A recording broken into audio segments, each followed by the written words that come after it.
seorang koruptor sebagai pertanggungjawaban moral. Saya mau minta klarifikasi. Ini tanggung jawab siapa? Bapak malu nggak sih? Apakah saya dengar permintaan maaf yang benar?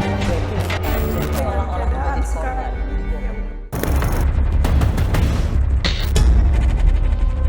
Untuk kepentingan penyidikan, tersangka RAT dilakukan penahanan selama 20 hari pertama, terhitung mulai tanggal 3 April 2023 sampai dengan 22 April 2023. Saya tidak merasa dikorbankan, tapi saya merasa dibiarkan dan dipojokkan.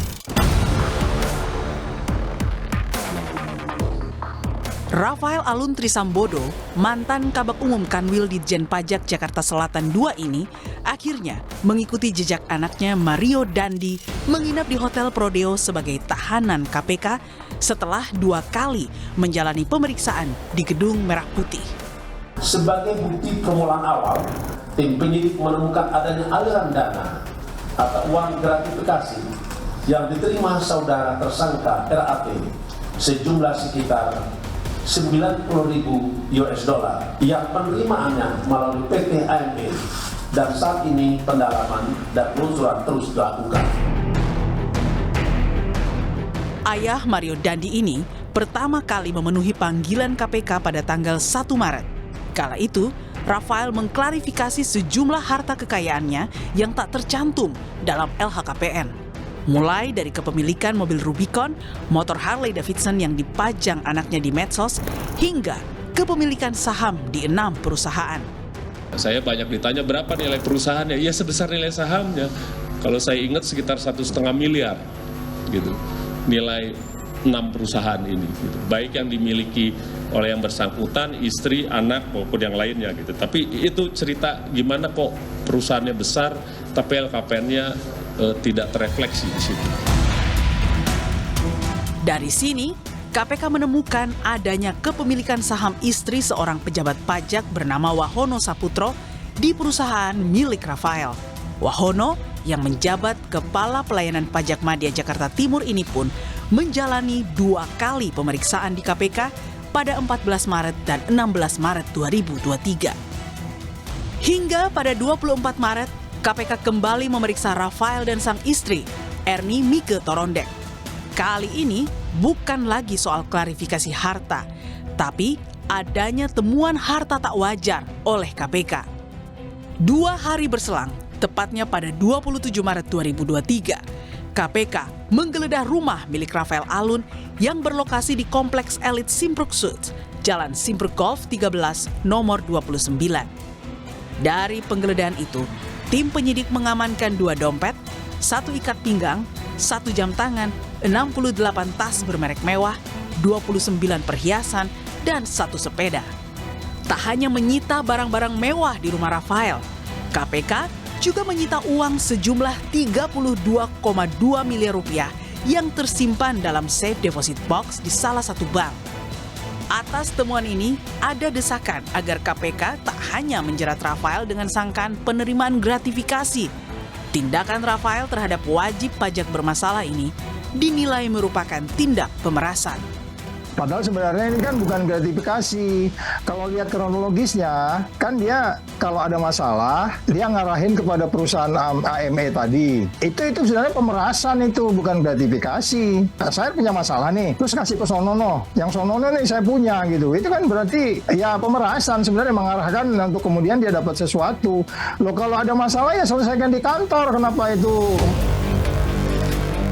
Upaya KPK mengungkap skandal merampok uang pajak diharapkan tak sampai berhenti di penahanan Rafael Alun.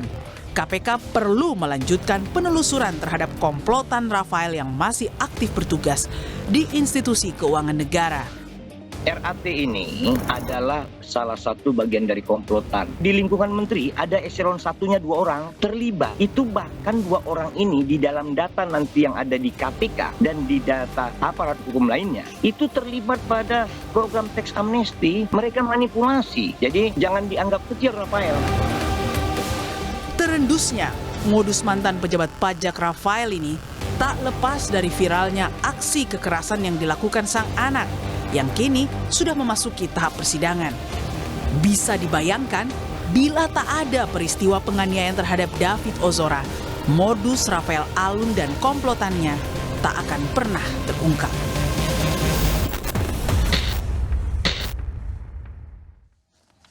Sudah bersama saya Wakil Ketua KPK periode 2003 hingga 2007, Bapak Eri Riana Harja Pamekasan. Pak Eri, selamat malam. Terima kasih sudah di Rosi. Selamat malam. Pak Eri, KPK telah mentersangkakan Rafael Alun. Dulu kita juga punya mafia pajak, yaitu ada Gayus Tambunan. 2 tahun yang lalu kalau tidak salah ada Angin Prayitno yang juga menjadi label sebagai penjahat pajak. Kalau dilihat dari modus mereka, Pak Eri, apakah yang mereka lakukan itu mengulang modus yang sama atau Rafael ini sesuatu yang baru? Apa bedanya? Saya pikir modusnya tidak terlalu lebar ya, sesempit kewenangan mereka. Jadi selalu dalam proses pemeriksaan pajak, di mana wajib pajak memiliki persoalan, masalah, kekurangan, atau keinginan untuk membayar pajak rendah. Nah, mereka berkonsultasi dan dibantu oleh pejabat pajak, kemudian diarahkan melalui konsultan. Saya pikir modusnya berulang sama di dalam setiap kasus dari mulai Gayus, Tommy Hendrato, Handang Sukirno, dan Angin Prayitno. Kira-kira, selalu ada hubungannya dengan konsultan pajak. Jadi pasti mereka itu ingin memanfaatkan kekuasaan yang mereka punya untuk bisa menolong wajib pajak. Ya. Oke, saya nanti akan masuk ke situ, Pak Eri. Di KPK mengatakan bahwa menahan Rafael ini dengan bukti permulaan adanya penerimaan gratifikasi sebesar 90.000 US dollar atau setara sekitar 1,3 miliar dari perusahaannya jasa konsultan Arta Mega Ekadana. Nah, pertanyaan saya buat Pak Eri, punya konsultan tadi, konsultan kantor konsultan pajak, Pak Eri bilang itu sebenarnya normal ya buat para pejabat pajak? Ya, seandainya pun aturan membolehkan, menurut saya sangat tidak wajar. Apalagi benturan kepentingannya kan nyata sekali. Di satu sisi pejabat pajak memiliki kewenangan yang besar, di sisi lain dia punya perusahaan yang bisa membantu, dia memfasilitasi benturan kepentingannya itu untuk kepentingan dan keuntungan dia dan juga wajib pajak. Secara etik itu sama sekali melanggar prinsip-prinsip dasar etik. Cuman pertanyaan saya Pak Eri, dari pengamatan Bapak, dari pengalaman Bapak, banyak ya pegawai pajak punya kantor konsultan pajak? Sebetulnya kalau punya mungkin tidak langsung ya, tidak langsung punya. Tapi mentornya atau teman seangkatannya atau seniornya di satu tempat dulu, sekarang pensiun, punya kantor konsultan. Nah, kantor konsultan ini yang memanfaatkan jaringan bekas anak buah atau bekas teman. Kira-kira seperti itu. Karena kalau kita runut kantor pajaknya Rafael ini, itu konsultan pajaknya juga, sebutannya katanya konsultan pajaknya, itu bekas atau mantan pegawai pajak juga. Ya. Gitu. Jadi ya memang muter-muter di situ antara sesama pejabat pajak. Pak Eri, kan kalau misalnya kita bilang, jadi modusnya ini mereka punya kantor konsultan pajak. Ya. Itukah modus kejahatan para mafia pajak? Modus awalnya sebetulnya mereka punya kewenangan yang sangat besar untuk menentukan wajib pajak. Nah, dalam pemanfaatan kewenangan itu antara lain mereka menggunakan kantor konsultan pajak. Jadi mereka tidak langsung berhubungan dengan wajib pajaknya berhubungan dengan kantor konsultan, dan disitulah mereka berembuk apa yang harus dilakukan sebaik-baiknya supaya menguntungkan wajib pajak maupun ada imbalan untuk kantor konsultan pajak yang kemudian memberikan manfaat juga kepada pejabat pajak. Kalau begitu sederhananya sesungguhnya modus mereka ini sangat terorganisir. Ya, kurang lebih. Nggak mungkin seorang kabak umum eselon 3 punya kantor konsultan pajak tanpa diketahui dia kerja sendirian. Ya, kira-kira seperti itulah. Dan pasti dia tidak sendirian. Itu yang pasti ya. Atau dalam posisi dia sekarang yang cuma eselon 3 bagian umum pula, dia tidak punya kewenangan, yang punya kewenangan orang lain. Mungkin dia cuma jadi fasilitator, mungkin ya, mungkin juga tetap aktif. Pak Eri, saya mau mengajak Pak Eri untuk mendengar kembali apa yang dikatakan oleh Ketua KPK soal modus operandi Rafael Alun. Ini dia. Di tahun 2011, RAT diangkat dalam jabatan selaku Kepala Bidang Pemeriksaan, Penyidikan, dan Penagihan Pajak pada kantor wilayah Direktorat Jenderal Pajak Jawa Timur 1. Selain itu, RAT diduga memiliki beberapa usaha, yang satu diantaranya PT AME yang bergerak dalam bidang konsultasi terkait dengan pembukaan ulang, terkait dengan pembukuan dan perpajakan. Setiap kali wajib pajak mengalami kendala dan permasalahan dalam proses penyelesaian perpajakannya, RAT diduga aktif merekomendasikan untuk konsultasi dan koordinasi dengan PT AME. Pak Eri, jadi kalau kita mendengar apa yang dikatakan oleh KPK, Ketua KPK tadi, dia ada perusahaan, Rafael dengan secara sengaja dan aktif menawarkan jasa konsultasi pajak bagi para wajib pajak. Kalau kita mendefinisikan aktif menawarkan, itu pada kita semua wajib pajak atau yang memang secara terang benderang bermasalah? Ya dua-duanya lah, mungkin secara umum dia menyebarkan kepada jaringannya, bahwa kalau ada yang WP yang mengalami masalah atau memerlukan jasa konsultan pajak, hubungi saya akan hubungkan dengan PT yang disebut tadi. Gimana kira-kira cara kerjanya Pak Eri? Cara kerjanya kan gini, ya katakanlah Rosi punya perusahaan catering gitu ya misalnya. Udah dicatat dengan baik, ada laba 100 juta misalnya. Kemudian ada biaya-biaya kan, penghasilan 100 juta, ada biaya-biaya itu, biaya ini, 80 juta, jadi untungnya 20 juta. Nah pemeriksaan pajak datang, laba 20 juta, nggak mungkin, ini harus lebih dari 20 juta kalau makanan, 50% biasanya. Nah dia cari yang 30 jutanya di mana. Rosi bilang enggak, semuanya tercatat kok, ini biaya SDM, ini biaya kendaraan, ini biaya operasional, ini biaya bahan baku dan sebagainya, biaya penyimpanan sudah tercatat semua Pak. Oh enggak, ini kebesaran ini biaya ini. Tetap menurut saya, hitungan saya, yuk labanya 50 juta. Antara 25 kalau Osi mau gampangan, ya udahlah, 40, anggap ikut aja 50 juta. Tapi kan rugi, yuk bayar pajak atas keuntungan 50 juta. Sementara yang benar menurut Rosi adalah 20 juta. Disinilah permainannya. Kira-kira selalu seperti itu. Yang lainnya adalah ada PPN. Sorry, sebelum ke itu Pak Eri. Jadi meskipun benar pun wajib pajak, saya sebagai pengusaha catering mau bayar pajak baik-baik, akan dicari terus. Iya. Supaya seolah-olah kurang bayar. Betul. Dari kurang bayar itu kemudian terjadilah kata damai gitu. Iya. Jadi saya nggak usah bayar 50 juta deh. Saya bayar buat negara berapa, misalnya 20 juta, tapi supaya nggak 30 juta, 10 juta lagi buat mereka, gitu kah? Atau bisa juga Bu Rosi 20 juta kegedean, 10 juta aja ya. Biaya yang 10 jutanya ditambahin ke komponen ini. Jadi Bu Rosi bayarnya untuk laba yang 10 juta saja.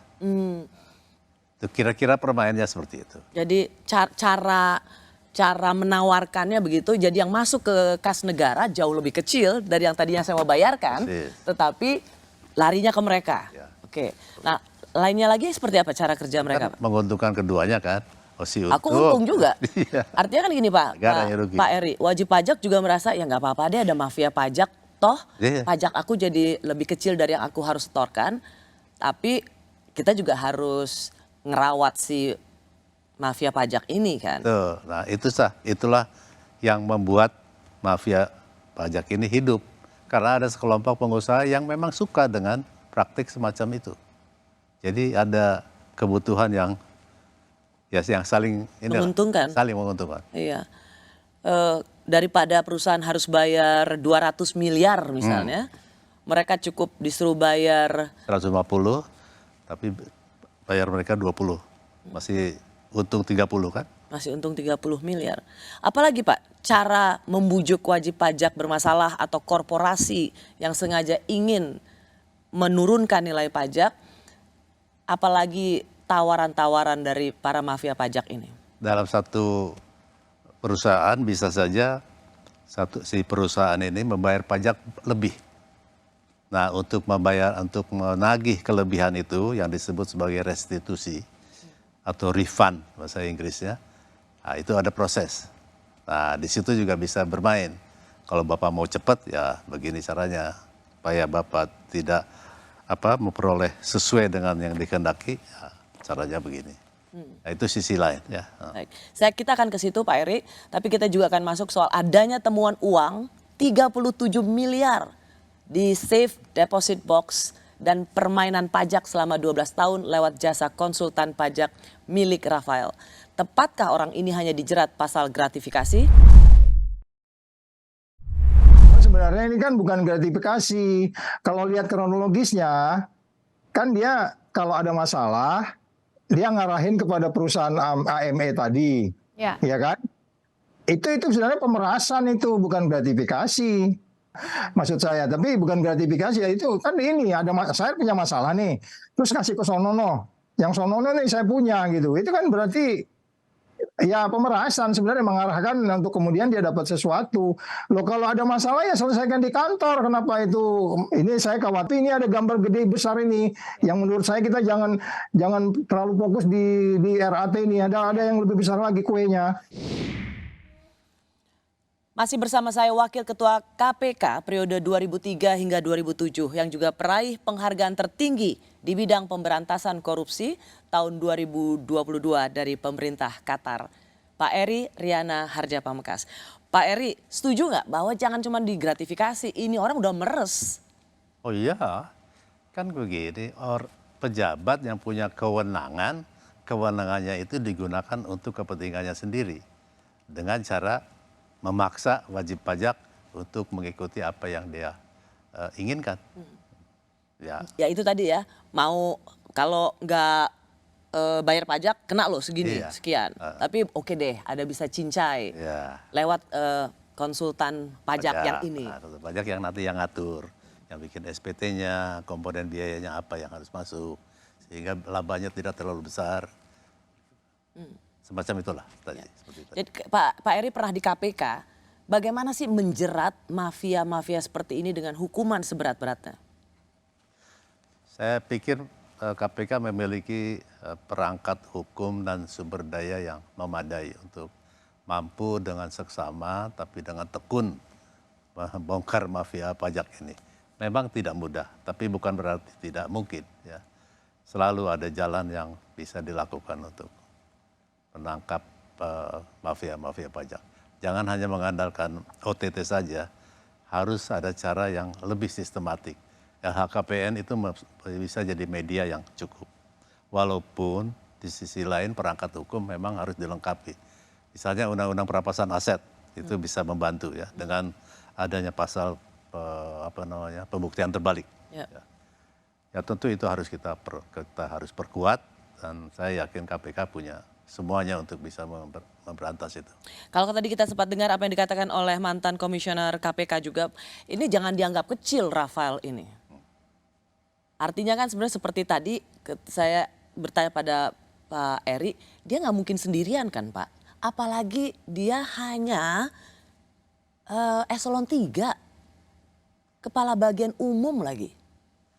Tapi dia punya cash sebesar 37 miliar safe deposit box dari berbagai mata uang. Ya, bacanya aja kita prihatin banget ya, prihatin banget. Tapi di sisi lain saya harus mengatakan bahwa ini berkah. Selalu kita ambil hikmahnya lah, positifnya. Hikmahnya apa? Jangan berhenti di sini. Ini adalah puncak gunung es. Di bawahnya pasti banyak. Bukan di bawahnya atau di atasnya gitu ya. Itu pasti atau di pinggirnya. Dan saya sependapat dengan pendapat Pak Saud Tapi gini Pak pertanyaannya, kenapa eselon 3 Kabak Umum bisa punya kewenangan yang luar biasa seperti ini? Ya, Kalau Kabak Umum eselon 3 aja bisa gini, gimana eselon 2 Pak? Gimana eselon 1 Pak Eri? ya, si Rafael ini mungkin dalam posisi kabak umumnya, dalam posisinya sekarang sebagai kabak umum, dia menjadi fasilitator.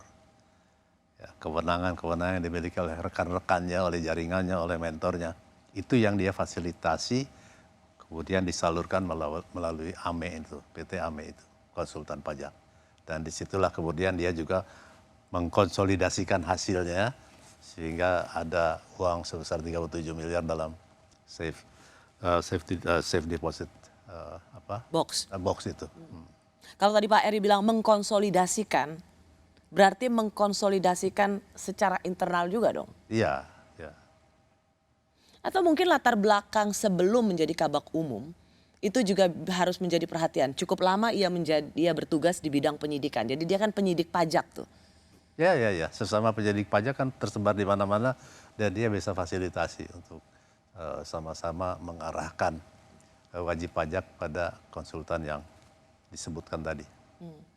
Jadi kalau kita lihat sekian puluh miliar di safe deposit box, semuanya dalam bentuk tunai, dalam mata uang berbagai negara, itu rasanya common sense ya Pak, adalah bagian dari penyerahan uang dari para wajib pajak bermasalah.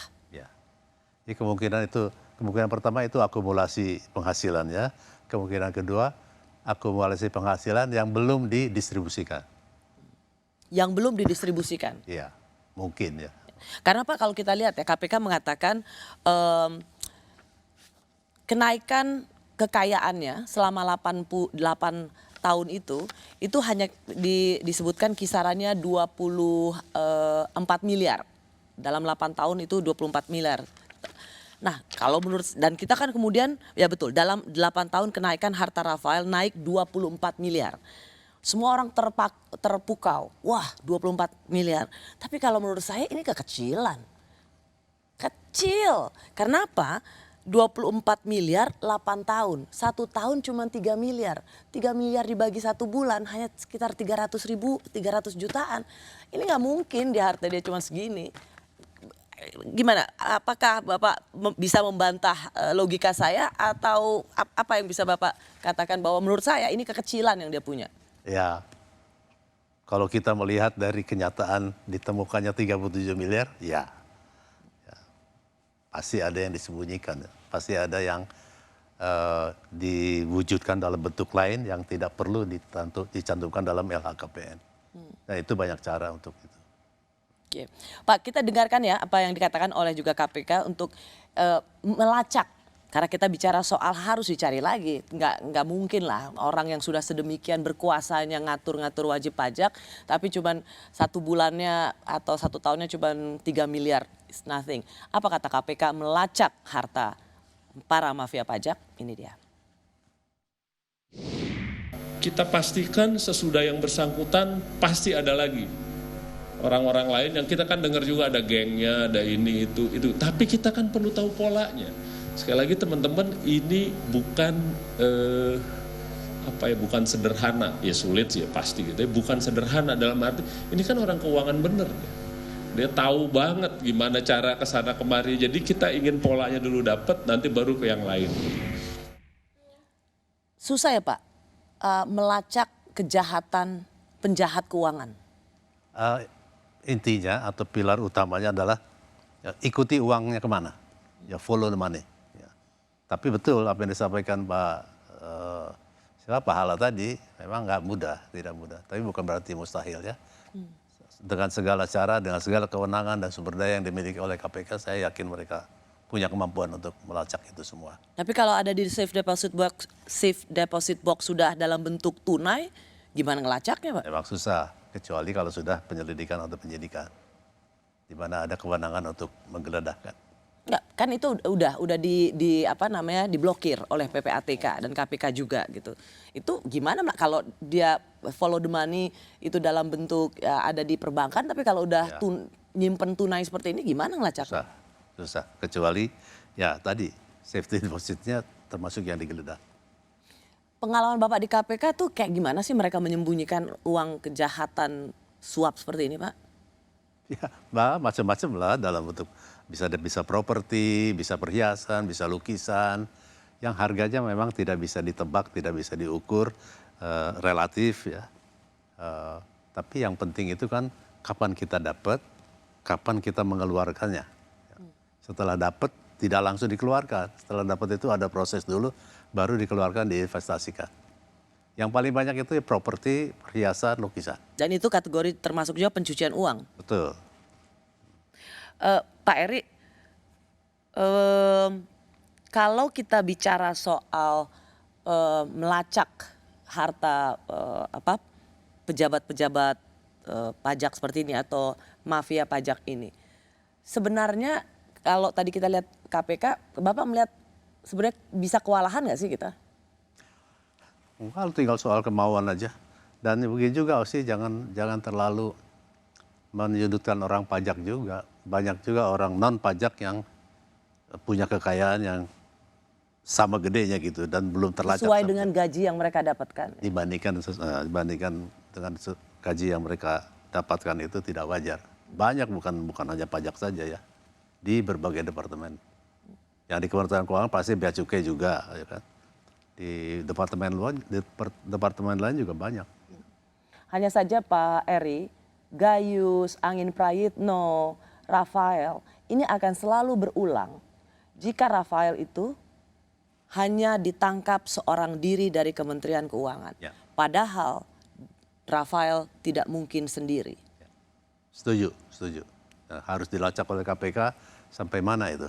Ke atasnya, ke pinggirnya, dan ke bawahnya. Pasti ada jaringan yang cukup luas. Dan seperti keluhannya Rafael sendiri, saya merasa dipojokkan dan merasa dibiarkan. Artinya dia itu kan kode kan, lu jangan enak sendiri dong, giliran gua susah lu kagak nongol gitu lah, kira-kira kan gitu. Kasus harta fantastis Rafael baru terungkap setelah viral penganiayaan David. Apakah Rafael punya jaringan yang kuat hingga kejahatan pajaknya baru terendus sekarang? Penanganan perkara RAT ini belum selesai sampai sini. Kita masih perlu bekerja keras untuk melakukan pemeriksaan terhadap setiap pihak, apakah itu korporasi, apakah itu orang-orang per orang yang ada hubungannya dengan saudara RAT. Kalau tadi ada yang bertanya bagaimana pihak lain, terutama dengan istrinya, tentulah ini sebagaimana yang kita pahami bahwa penyidikan ini masih berlangsung. Apakah nanti ada tersangka lain setelah RAT ini? Pasti KPK akan menyampaikan kembali kepada rekan-rekan. Masih bersama saya Ketua Koalisi Anti Korupsi Indonesia yang juga menjabat Wakil Ketua KPK 2003-2007, Bapak Eri Riana Harja Pamekasan. Pak Eri, tadi kita sudah sempat singgung sesungguhnya soal sindikat. Gayus dengan skandal yang fantastis, tapi kan cuma Gayus yang kemudian dihukum. Angin juga begitu. Kalau kita hanya terpaku pada Rafael, maka Gayus dan Rafael selanjutnya di masa yang akan datang akan selalu ada di sektor yang memang sangat tinggi resikonya. Setuju, saya pikir jangan berhenti di RAT saja.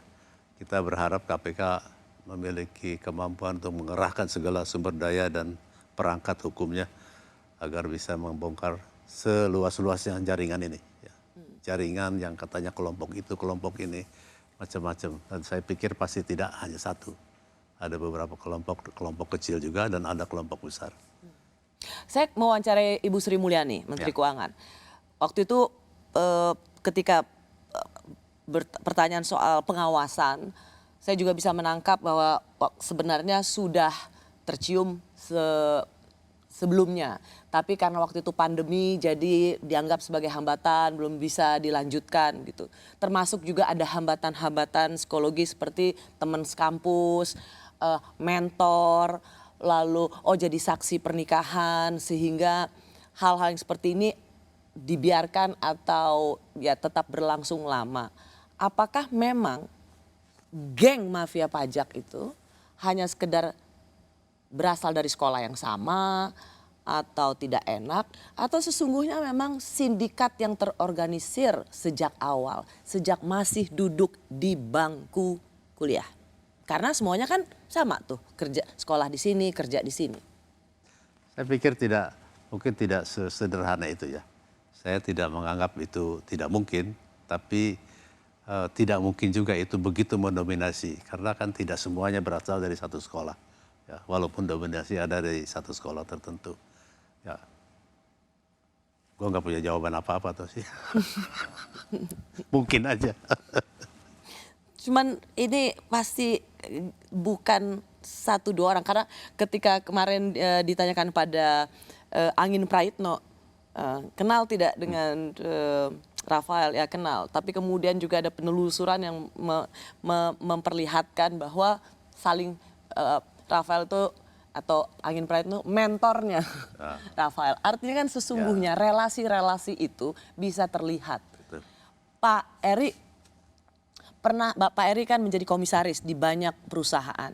Punya pengalaman nggak dengan petugas pajak? Nah kebetulan begini sih, saya tuh beruntung jadi komisaris di perusahaan-perusahaan yang baik. Jadi baik itu dalam pengertian ya kewajiban perpajakannya dilakukan dengan baik, dengan tepat. Jadi tidak ada juga godaan-godaan seperti itu. Saya tidak pernah menemukan petugas pajak yang berani-berani mencoba memeras gitu ya, dengan mencari-cari kesalahan. Ya ada 1-2, tapi itu bisa diselesaikan dengan perdebatan, dengan argumentasi yang baik. Dan banyak anak-anak muda dari pemeriksa pajak yang saya pikir menjadi benih yang baik di masa yang akan datang. Jadi Pak Eri mengatakan cukup beruntung ya? Cukup beruntung. Jadi dapat petugas pajak yang baik dan bekerja di perusahaan yang nggak mau main-mainin pajak, itu keberuntungan ya? Alhamdulillah. Bukan sebuah keniscayaan. Harusnya kita iya. berada di perusahaan yang nggak main-main dengan pajak. Betul. Dan dapat petugas pajak yang baik.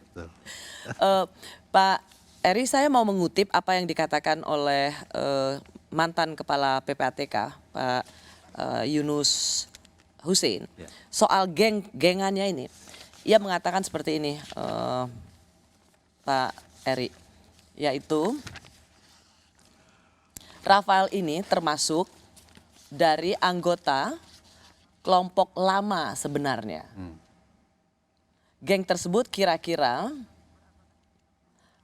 beranggotakan 30 orang. Mereka bukan hanya kenal satu sama lain, tetapi mereka juga selalu mengenal sesama mantan atau pejabat pegawai pajak yang sudah berprofesi sebagai konsultan pajak. Di sini sekali lagi memperlihatkan bahwa sebenarnya gerombolan itu sebenarnya sama aja Pak. Turun temurun, lintas generasi, lintas senior junior. Mungkin. Saya pernah dengar juga, tapi belum pernah mengetahui secara pasti siapa dan bagaimana cara kerja mereka ya. Tapi bahwa suara itu keras ya. Mengapa Pak Eri agak terlihat sulit untuk mengemukakan pendapatnya ini? Agak nggak enak atau apa? Bukan. Saya kan dibiasakan untuk berbicara berdasarkan fakta atau data. Bukan hanya semata-mata hypothetical saya saja gitu ya. Tapi bahwa itu saya dengar dan gencar suaranya iya. Karena itu semua yang selalu menjadi bagian dari sebuah analisa yang common sense. Oh, kalau kita tidak membersihkan atau kalau kita tidak mencari Rafael lain dalam institusi pajak ini, kasihan petugas pajak yang baik. Betul. Itu akan selalu menjadi korban. Betul. Karena membiarkan. Kan pertanyaannya adalah membiarkan karena nggak enak atau membiarkan karena terima juga setorannya. Betul. Ya. Setuju saya. Jadi memang harus dicari cara bagaimana agar kelompok yang diduga keras ada ini ya, dibubarkan lah. Ya, one way or another, dengan satu cara atau cara lain. Dan kita percayakan kepada KPK lah. KPK juga memeriksa istri Rafael dan termasuk menyita tas-tas mewah milik istri Rafael. Menurut Pak Eri, seberapa besar peran istri di sini? Dan juga dulu kalau zamannya Pak Eri yang sita itu biasanya cash ya. Ada yang dalam ember atau kemudian disimpan di mana. Tapi rasanya kali ini juga termasuk tas-tas mewah. Seberapa penting sebenarnya itu untuk penyidikan? Ya, untuk membuktikan bahwa kemampuan membeli tas-tas yang mahal itu bagian dari dorongan untuk dia melakukan korupsi. Atau itu merupakan bagian dari hasil korupsi. Jadi ini juga menjadi bagian dari untuk pembuktian bagaimana cara bisa membeli satu brand yang harga 300 juta dari gaji yang cuman sekian. Tapi kalau kan selalu dibilang di antara 70 tas branded itu ya cuman 8 yang orisinil, yang lainnya KW. Ya, alasannya seperti itu. Penyidik KPK bisa punya kemampuan nggak atau skill nggak melihat mana tas KW dan mana tas ori? Pastinya iyalah. Gimana sih caranya? Kalau semua orang, semuanya loh Pak Eri, semuanya dengan tas-tas branded milik istrinya, pasti dia bilang, oh itu KW, belinya di pasar Tanah Abang. Berarti harus ada kemampuan baru dari penyidik KPK untuk menelisik mana tas mahal ori dan mana tas KW. Satu, ada akumulasi pengalaman. Kedua, kan banyak perempuan juga di sana yang pasti punya pengetahuan tentang itu. Itu tetap harus bisa dilakukan? Iya dong, kan penguatan pembuktian bahwa hasil korupsinya digunakan untuk antara lain. Belajar juga dari pengalaman Pak Eri di KPK, bagaimana kemudian dengan harta yang begitu melimpah, selalu yang dikatakan kalau dulu kita juga pernah dengar mantan Dirjen Pajak, hartanya luar biasa, tapi kemudian punya jawaban bahwa ini warisan. Ya kan warisan bisa dibuktikan. Akte warisnya dari siapa, dulu pembeli warisnya itu sekaya apa sampai bisa memberikan warisan seperti itu. Sebetulnya semua bisa dibuktikan dengan baik. Memang kalau warisannya rumah di Menteng dan itu terjadi tahun 60-an, sekarang kan harganya bisa gila-gilaan ya. Tapi ya kalau rumahnya bukan di Menteng, bukan di Kebayoran, bukan di tempat-tempat yang mahal, pasti tidak mahal juga. Nah, itu menjadi mahal karena memang warisannya di tempat mahal. Tapi kalau warisannya dibuat-buat ya, atau dimahal-mahalin, ya, kita nggak tahu. Kita harus cek lagi. Itu dengan mudah bisa kita tahu. Tinggal tanya aja akte warisnya mana. Dan kemudian yang mewariskan cocok nggak profilnya? Persis. Punya rumah di Menteng dengan harga bisa sampai 50 miliar.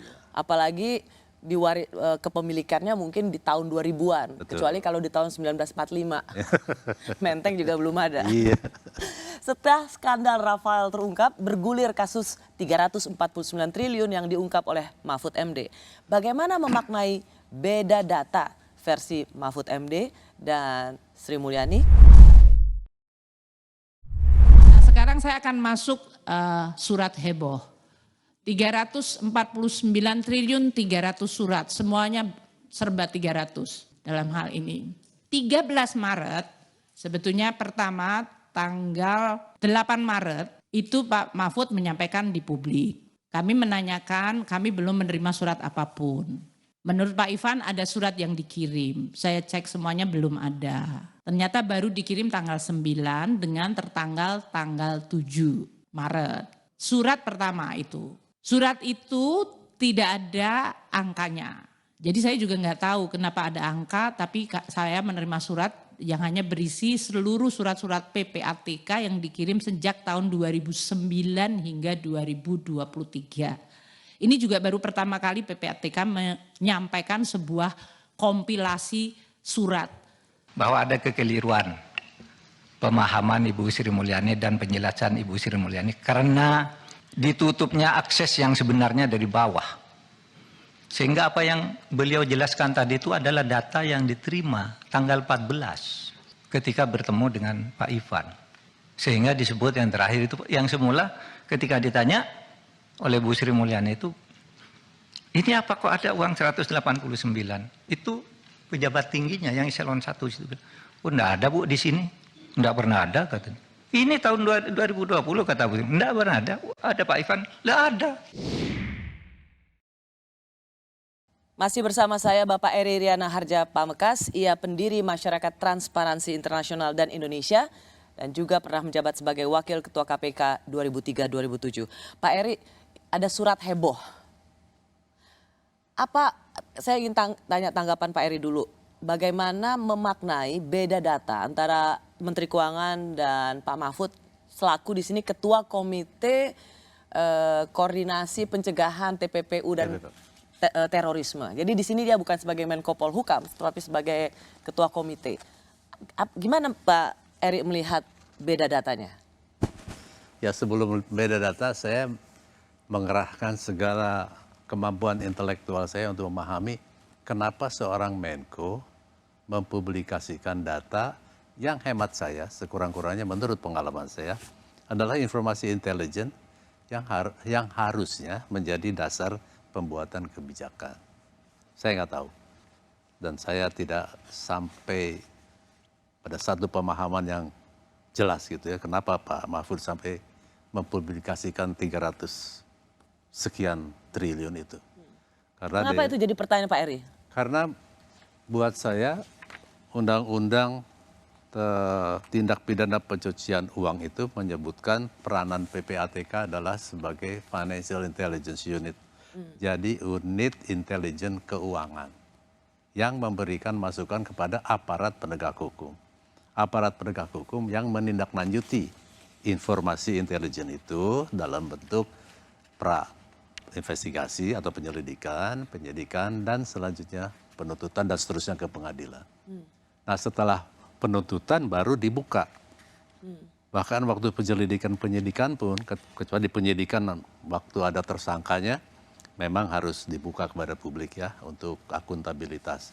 Tapi keterbukaan keseluruhan data itu muncul ketika penuntutan. Oke, jadi Pak Eri ingin mengatakan bahwa sebenarnya Pak Mahfud MD tidak boleh membuka ini ke publik? Ya kalau bilang tidak boleh terlalu kasar kali ya saya ingin lebih halus lagi. Saya melihat di Perpres ini tidak ada tugas Komite TPPU yang melaksanakan fungsi publikasi data. Yang ada adalah perumusan arah, pengordinasian, pelaksanaan, pengkoordinasian langkah-langkah, pemantauan dan evaluasi. Nah, mungkin pemantauan dan evaluasi bisa masuk. Tapi kan tidak harus dikemukakan pada publik. Karena kalau saya lihat komposisinya, ketuanya Pak Menko, wakil ketuanya Menko juga, Menko Perekonomian. Anggotanya ada 10 orang, Gubernur BI, Menteri Keuangan, Menteri Luar Negeri, dan Menteri Hukum HAM, Dalam Negeri, dan aparat penegak hukum. Banyak sekali, termasuk Menteri Keuangan juga kan anggotanya? Menteri Keuangan ada. Jadi hemat saya kenapa tidak dibicarakan dalam rapat Komite TPPU itu saja dulu. Setelah jelas, pemahamannya sama, datanya sama, baru kalau memang pun harus dipublikasikan angka yang udah clear. Sehingga masyarakat tidak bingung. Sekarang kan masyarakat bingung. Yang masyarakat ya senang sekali lihat Pak Mahfud begitu bersemangat. Ya kita semua senang lah. Kita tidak senang gitu ya. Kita gembira melihat semangat pemberantasan korupsi. Tapi kan bukan berarti dengan cara yang tidak betul gitu ya. Menurut saya banyak cara yang wajar, yang seharusnya dan memadai untuk memberantas korupsi. Karena Pak Eri sendiri melihat bahwa ketika data itu berbeda, maka ini menjadi sebuah pertunjukan yang buat publik selain bikin marah, tapi juga membingungkan. Betul. Poinnya adalah dari Pak Mahfud itu, ia mengatakan berulang kali, laporan saya tidak berubah, bahwa laporan intelijen keuangan sudah melaporkan sejak 2009. Ini ingin menguatkan bahwa ada kelompok yang menghalangi Menteri Keuangan mendapatkan informasi yang benar. Tadi juga seperti dikatakan oleh Pak Mahfud, Pak Eri. Ini kelihatan sekali Menteri Keuangan itu dihambat aksesnya untuk mendapat informasi yang benar. Tidakkah cara Pak Mahfud dengan mengungkapkan ini ke publik sebagai bagian dari ingin mendobrak ketertutupan informasi itu dan menolong Sri Mulyani? Bisa. Positively thinking begitu. Tapi kan sebetulnya itu bisa dilakukan juga dengan Pak Menko menelepon Bu Sri Mulyani, apa benar sih Ibu nggak terima ini? Jangan-jangan Ibu dihambat itu aksesnya dari bawahan ada yang melaporkan tidak sesuai dengan sebenarnya. kalau saya jadi Menko Polhukam itu yang akan saya lakukan sebelum kita mengemukakannya ke publik. Toh sama-sama anggota komite TPPU ini. Ketua dan anggota. Ketua dan anggota, sama-sama anggota kabinet. Tapi nasi sudah jadi bubur, Ya. ini dipertontonkan di publik dan kemudian ada beda angka. Menteri Keuangan mengatakan yang terkait di antara 349 itu hanya 3,3 T. Itu yang melingkupi kepabeanan dan pajak. Tapi Pak Mahfud tetap bilang 35 T, jauh sekali bedanya. Makanya sampai Pak Mahfud bilang siapa yang bohong, ayo silakan aja diuji. Di mana sebenarnya duduk soalnya? Beda angka begitu besar, apa yang Pak Eri lihat? Ya tinggal duduk aja bersama-sama, kemudian menyepakati. Ya memang memahami TPPU itu tidak sederhana sih. Saya tidak menganggap enteng ini ya. Jadi memang perlu pengertian yang cukup dalam gitu untuk bisa memahami. Dan saya yakin Pak Menko maupun Menteri Keuangan paham betul. Jadi pemahamannya sudah sama, kenapa bisa data yang beda? Itu kan karena nggak ngobrol aja. Ya. Sesimpel itu ya menurut Pak Eri? Menurut saya sih. Oke. Ini bisa bergulir karena kemudian nanti akan mempertemukan Menteri Keuangan, Pak Mahfud juga. Bahkan ada ide dari anggota DPR mempansuskan ini. Pak Eri melihat ini sebuah kabar gembira atau sesuatu yang mencemaskan? Oh, nggak mencemaskan lah, itu buang-buang waktu aja, banyak urusan lain DPR, nggak usah dipansuskan. Tinggal ngobrol satu Menko sama Menteri dalam kabinet yang sama. Menurut saya nggak ada masalah itu. Nggak ada hambatan maksudnya. Masalah sih ada, masalah miskomunikasi ya. Tapi nggak perlu pansus? Nggak perlu. Banyak legislasi yang harus diurus sama DPR. Ini kekecilan untuk dipansuskan? Kekecilan. Oke. Pak Eri Riana Harja Pamkas, terima kasih banyak. Sama-sama. Untuk semua perspektif dan pandangannya. Terima kasih. Selamat malam. Terima kasih juga bagi Anda yang menyaksikan Rosi. Kita jumpa lagi Kamis depan. Tetaplah di Kompas TV, independen terpercaya.